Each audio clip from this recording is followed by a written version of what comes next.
Mollo. Allez, Shanghai. Oui, Shanghai direct avec une femme nue, Emily Torgman. Non, enfin, une femme nue sur la place Tiananmen. Emily Torgman, ça fait 10 jours qu'elle est enfermée dans une cage. Et c'est très sérieux puisqu'elle milite pour le droit des femmes. Racontez-nous, Emily. Alors, elle s'appelle Ailong Tian. Elle va rester nue pendant 10 jours dans une cage.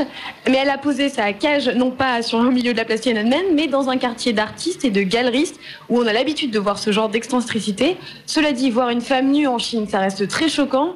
Ici, il n'y a pas de magazine pornographique. Et si vous voyez la télévision ou le cinéma, il reste très prude.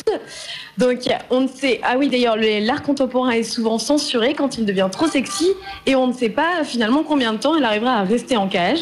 Sa cage, d'ailleurs, a la forme d'un corps féminin et il est censé symboliser l'enfermement des femmes dans leur rôle, à la maison ou au travail. Je vous laisse juger en images et avec les explications de l'artiste.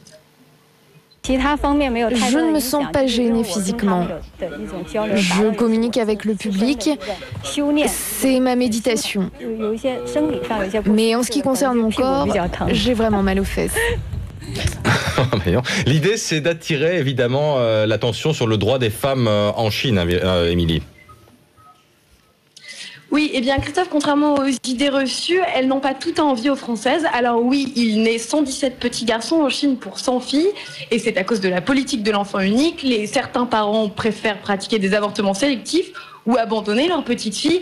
Et oui, c'est parce que les Chinois préfèrent avoir des garçons, parce qu'ils pourront s'occuper d'eux pendant leurs vieux jours, alors que les filles devront quitter la famille pour le mariage. Oui, c'est injuste, mais il faut nuancer. La révolution chinoise s'est beaucoup occupée de l'émancipation des femmes. Et selon une formule célèbre de Mao, les femmes sont la moitié du ciel, c'est-à-dire l'égale des hommes. Les petites filles, dans les villes en tout cas, les petites filles vont autant à l'école que les petits garçons. Les femmes travaillent presque autant que les hommes. Et elles ont un salaire moyen qui est inférieur de 30% au salaire de leurs collègues masculins.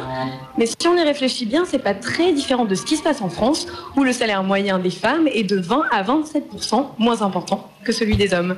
Merci Emily Torgman en direct de Shanghai pour tous ces chiffres. On passe au marché financier avec Antoine Larigauderie. La bourse.